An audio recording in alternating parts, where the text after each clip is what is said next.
뉴욕 증시 3대 지수부터 보시겠습니다. 네, 보시는 것처럼 일제히 하락했습니다. 11월 한 달간 3대 지수가 사실 10% 안팎씩 오르면서 12월 접어들자마자 첫날 다우와 S&P가 연중 최고치를 찍었었죠. 그러더니 일단 숨을 고르는 모습입니다.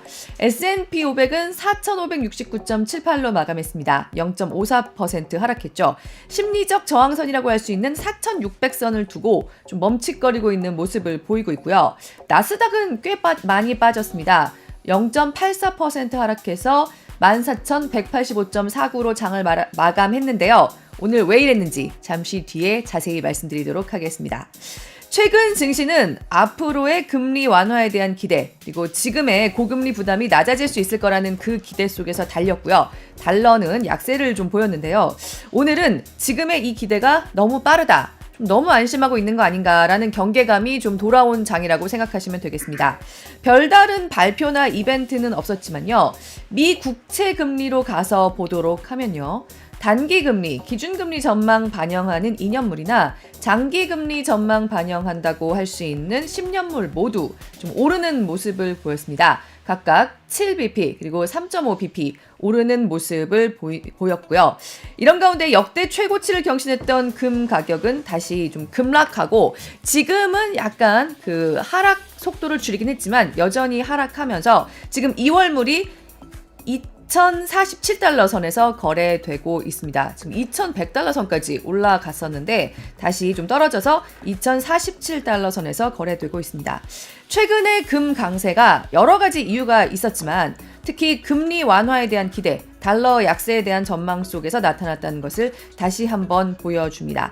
시장 금리가 너무 빠르게 내려가고 있었다는 분위기가 확산되니까 금값은 바로 역대 최고치 부근에서 다시 이렇게 차익을 실현하면서 하락하는 모습을 보이고 있습니다.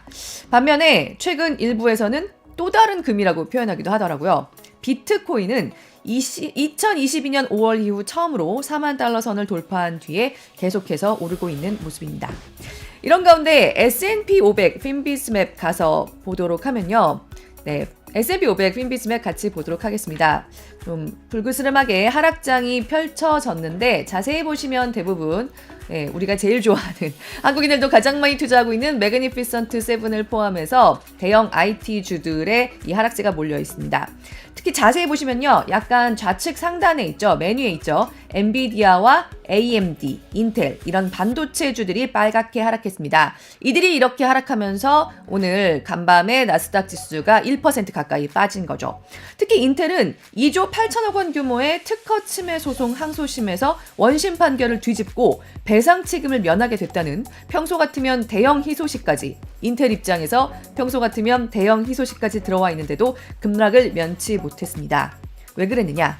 지난 주말 사이에 중국 잡는 사자라고도 불리고 있죠. 지금 미중 무역 갈등을 바이든 행정부에서 주도해온 인사로 꼽히는 지나 러몬도 상무부 장관이 한 포럼에서 주말 사이에 엔비디아를 강하게 비난하고 나섰습니다.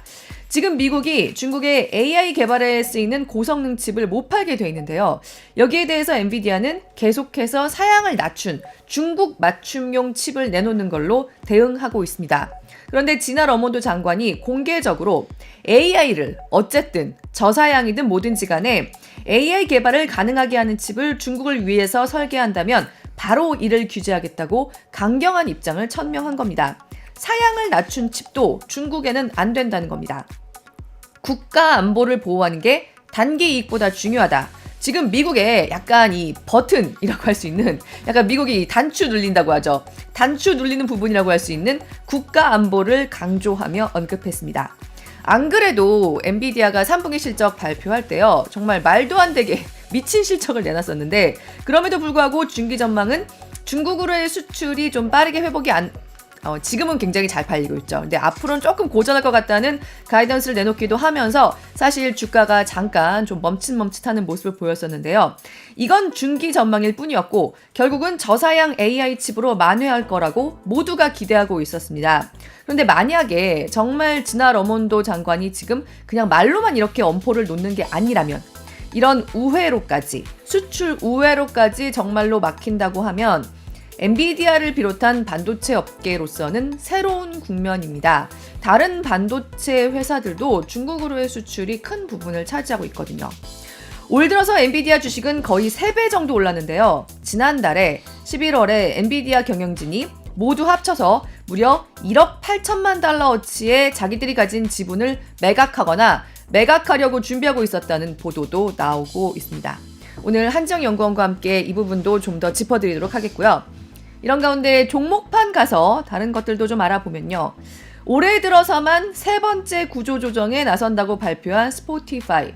스포티파이는 직원의 17%를 감원하겠다고 밝히면서 7% 넘게 7.5% 가까이 올랐습니다. 참 세상이 냉정하죠. 17%나 감원을 하기 때문에 주가가 올랐습니다.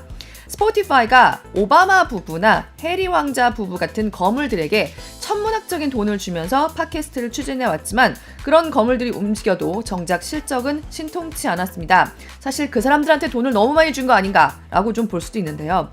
아무튼 직원들을 감원하면서 이 상황을 헤쳐나가겠다고 하니까 일단 주가는 올랐습니다. 그리고 버진 갤럭틱, 투자하지 않으시는 분들도 이름은 많이 들어보셨을 우주개발 프로젝트 회사입니다. 여기는 보시는 것처럼 폭락했습니다. 18% 가까이 폭락했습니다. 일론 머스크만 아니어도 억만장자 괴짜 타이틀을 독차지했을 리처드 브랜슨 회장이 간만에 현실적인 멘트들을 좀 내놨기 때문인데요. 자신은 여전히 이 우주 프로젝트를 사랑하지만 더 이상은 여기에 자금을 투입할 수 없다. 코로나19 이후로 사정이 넉넉하지 않다고 밝혔기 때문입니다. 우주로 가는 길은 역시 멀고도 험한 것 같습니다. 이런 가운데 유가 가서 보도록 하겠습니다. 유가 가서 보시면요. 지금 기름값은 연일 하락하는 모습을 보시는 것처럼 보이고 있습니다.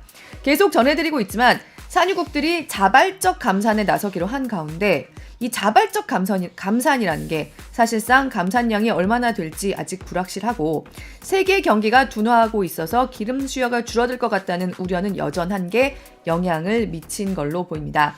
그러면서 서부 텍사스산 중진류 WTI 1.4% 하락하면서 73.04달러로 이제는 70달러 초반대에서 움직이고 있고요. 브렌트유도 다시 80달러 밑으로 내려와 있죠. 0.81% 빠지면서 78.24달러로 배럴당 78.24달러로 장을 마쳤습니다.